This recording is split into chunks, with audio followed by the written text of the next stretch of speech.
लक्ष्य चाहे जितनी दूर क्यों न हो, बस दिखना चाहिए। समस्याएं या चुनौतियां किसके जीवन में नहीं आती, लेकिन किसी भी खेल का असली विजेता सिर्फ और सिर्फ वही होता है जो अपने हुनर का जबरदस्त प्रदर्शन करता है।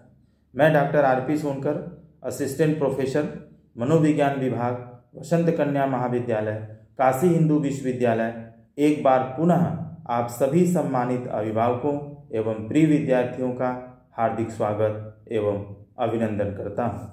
प्रिय विद्यार्थियों, आज जिस मुद्दे को लेकर मैं आपसे एक बार फिर रूबरू हो रहा हूँ वह है पीजी यानी पोस्ट ग्रेजुएशन का जो एग्जामिनेशन सिस्टम है वह किस प्रकार से है, ताकि आप इसको समझ करके बेहतर तरीके से अपना परफॉर्मेंस दे सकें। सबसे पहले अगर हम बात करें, जो पीजी है ये 2 इयर्स कोर्स होता है या 4 सेमेस्टर का कोर्स होता है। किसी भी परिस्थिति में या विकट परिस्थिति में कोई बच्चा यह 2 साल में पूरा नहीं कर पाता है तो उसे अधिकतम 4 वर्ष का समय मिलता है अपने पीजी को कंप्लीट करने के लिए। प्रति वर्ष 2 सेमेस्टर की एग्जामिनेशन जो होता है वो कंडक्ट कराया जाता है, जो एक अप्रैल मई के महीने में होता है तो दूसरा नवंबर या दिसंबर के महीने में होता है। यह सोशल साइंस के सभी जो सब्जेक्ट्स होते हैं में समान रूप से लागू होता है। सभी विषयों में प्रति सेमेस्टर सोशल साइंस के सभी विषयों में हर सेमेस्टर में 5 पेपर्स पढ़ने होते हैं। लेकिन अगर हम साइकोलॉजी की बात करें तो इसमें 4+1 होता है। 4 थ्योरी के पेपर्स होते हैं और 1 प्रैक्टिकल होता है। ठीक है, प्रत्येक जो पेपर होता है उसका जो असेसमेंट होता है वो 30+70 के रूप में होता है। जो 30 असेसमेंट होता है या इंटरनल होता है, यह आपके कॉलेज में आपके टीचर्स द्वारा असाइनमेंट या वाइवा या प्रेजेंटेशन इत्यादि के रूप में लिया जाता है। जबकि 70 मार्क्स का जो आपका असेसमेंट होता है एक्सटर्नल, यह थ्योरी एग्जाम के रूप में लिया जाता है। और बीएचयू के बाहर जितने 4 एफिलिएटेड कॉलेज हैं यानी टोटल जो 6 सेंटर्स हैं, इन सभी की थ्योरी की जो परीक्षाएं हैं यह मेन डिपार्टमेंट यानी एफएमसी में आयोजित की जाती हैं और सारे बच्चे एक ही सेंटर पर अपनी परीक्षाएं देते हैं। यह जो पेपर होता है बेटा वो 3 घंटे का होता है। सभी जो सब्जेक्ट्स हैं सोशल साइंस के, उसको अगर हम चारों सेमेस्टर्स के पेपर्स की बात करें तो सभी सब्जेक्ट्स के बच्चे 20 पेपर्स अलग अलग पेपर्स पढ़ते हैं। अगर हम प्रैक्टिकल सब्जेक्ट्स की बात करें तो इसमें 4+1 यानी 4 थ्योरी के पेपर होते हैं, 1 प्रैक्टिकल का पेपर होता है। और ये जो 4 प्रैक्टिकल्स होते हैं यह आपके 4 अलग अलग पेपर्स पर आधारित होते हैं। प्रैक्टिकल का असेसमेंट भी 30+70 के रूप में किया जाता है। 30 मार्क्स का जो इंटरनल असेसमेंट होता है यह आपके कॉलेज के टीचर या सेंटर के टीचर्स द्वारा असाइनमेंट या वाइवा के आधार पर किया जाता है। जबकि प्रैक्टिकल का जो 70 मार्क्स का असेसमेंट होता है यह आपके सेंटर पर ही परीक्षा आयोजित की जाती है, जिसमें एक्सपर्ट्स द्वारा वाइवा लिया जाता है और आपका 70 मार्क्स में असेसमेंट किया जाता है। बीएचयू ग्रेडिंग सिस्टम पर आधारित है, इसलिए पीजी की परीक्षा में भी ग्रेड के आधार पे आपका असेसमेंट किया जाता है। सबसे जो उत्कृष्ट जो ग्रेड होता है वो एस होता है, जो 90% या इसके ऊपर वाले बच्चों को दिया जाता है। उसके बाद ए ग्रेड होता है जो 80% से लेकर के 90% के नीचे तक को दिया जाता है। उसी तरीके से उसके बाद बी ग्रेड होता है जो 70% से लेकर के और 80% के नीचे तक को दिया जाता है। उसी प्रकार सी ग्रेड होता है जो 60+ होता है। ठीक है, अगर हम उदाहरण के रूप में एक सब्जेक्ट को लेकर के पीजी एग्जामिनेशन सिस्टम के बारे में समझें तो जैसे हम साइकोलॉजी को ले लें तो साइकोलॉजी का जो पीजी में जो फर्स्ट सेमेस्टर होता है और जो सेकंड सेमेस्टर होता है उसमें 4+1 पेपर्स होते हैं। ठीक है, इसी तरह से जो नॉन प्रैक्टिकल सब्जेक्ट हो उसमें टोटल 5 पेपर्स होंगे। तो साइकोलॉजी में 4+1 का मतलब 4 थ्योरी पेपर और 1 प्रैक्टिकल। यही सेम MA फर्स्ट सेमेस्टर में होता है और MA सेकेंड सेमेस्टर में होता है। लेकिन बच्चा जैसे ही सेमेस्टर थर्ड में आता है उसे क्लिनिकल साइकोलॉजी या ऑर्गेनाइजेशनल बिहेवियर में से कोई एक पेपर, कोई एक एरिया उसको ऑप्ट करना होता है।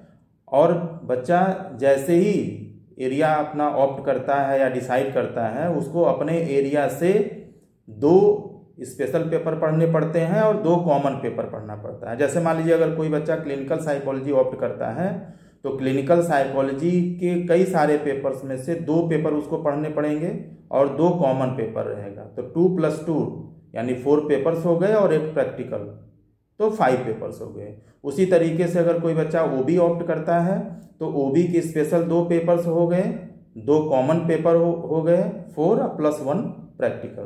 तो इस तरह से OB ग्रुप का बच्चा भी 4+1 पेपर्स पढ़ता है। अब अगर एक चीज़ और बात कर लें, थर्ड सेमेस्टर में डिजर्टेशन का भी ऑप्शन थर्ड सेमेस्टर में बच्चे के सामने रहता है। जो डिजर्टेशन होता है या ऑप्शनल होता है, इससे दोनों ग्रुप के बच्चे ले सकते हैं। क्लिनिकल और OB दोनों ग्रुप के बच्चे ऑप्ट कर सकते हैं डिजर्टेशन को। किसी भी ग्रुप का बच्चा जब इसे ऑप्ट करता है तो उसे अपने मेन पेपर्स में से एक पेपर को छोड़ना पड़ता है और उसके जगह पे डिजर्टेशन लेना होता है।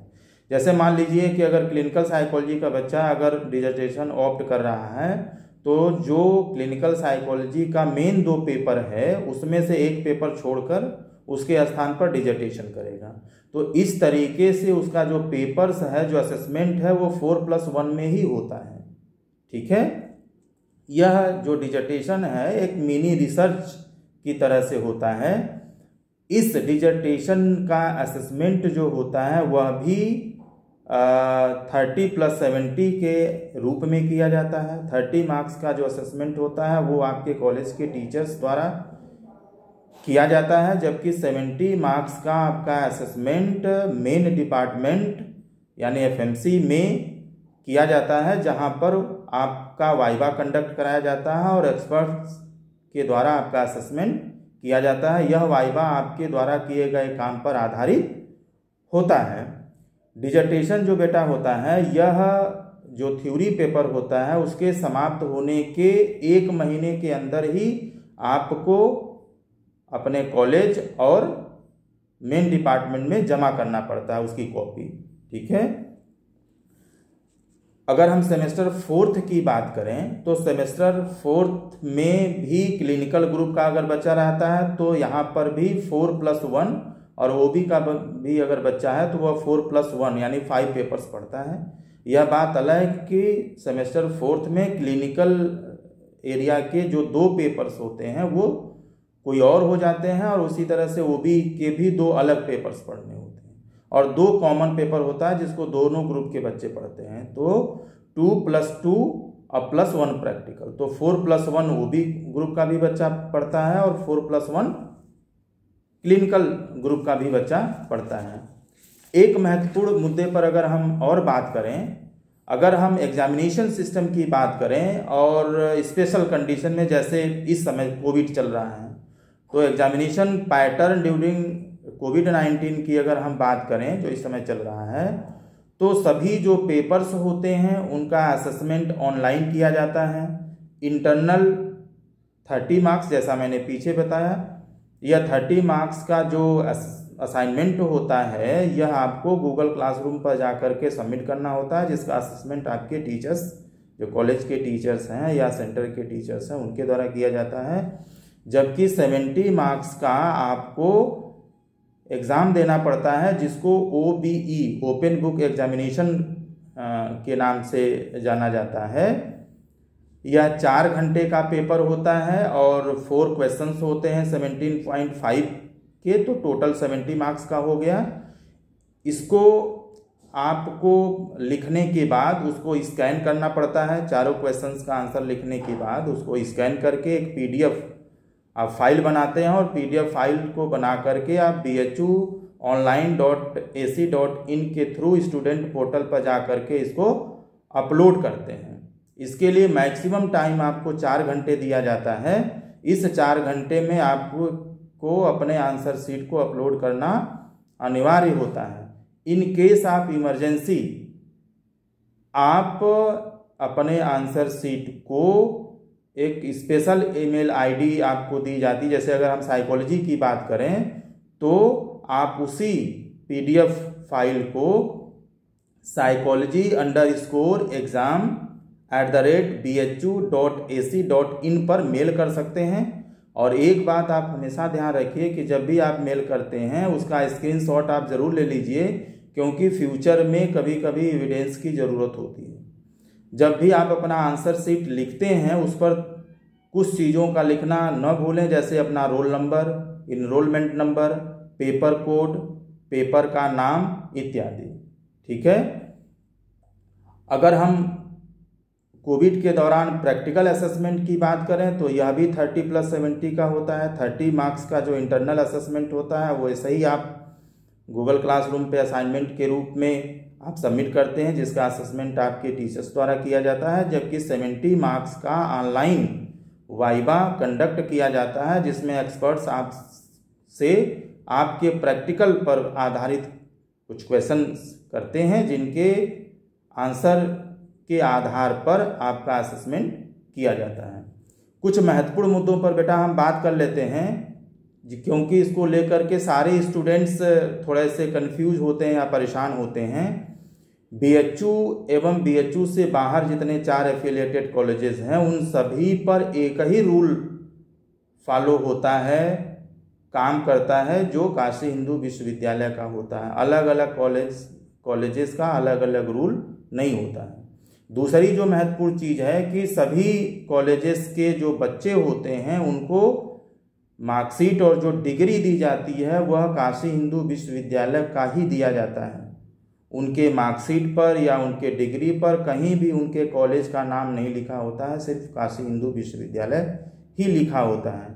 अपने विषय में सभी 6 सेंटर्स पर टॉप करने वाले विद्यार्थी को गोल्ड मेडल सामान्यतः राष्ट्रपति द्वारा प्रदान किया जाता है। ठीक है। और एक महत्वपूर्ण बात और कि इंटरनल और एक्सटर्नल का जो मार्क्स होता है उसका असेसमेंट होने के बाद आपके पोर्टल पर डिस्प्ले कर दिया जाता है। अगर कोई बच्चा अपने मार्क्स से सेटिस्फाइड नहीं है तो मार्क्स के डिस्प्ले होने के 1 सप्ताह के अंदर वह संबंधित टीचर्स से मिलकर के अपने कॉपी को देखने का निवेदन या अनुरोध कर सकता है। इसलिए एग्जामिनेशन होने के बाद आप अपने पोर्टल को हमेशा चेक करते रहें, ताकि किसी भी तरह के अपडेट होने की कंडीशन में आप इंफॉर्मेशन को सबसे पहले प्राप्त कर सकें, जान सकें। तो आप सभी ने अपना कीमती वक्त दिया, इसलिए आप सभी का बहुत बहुत आभार।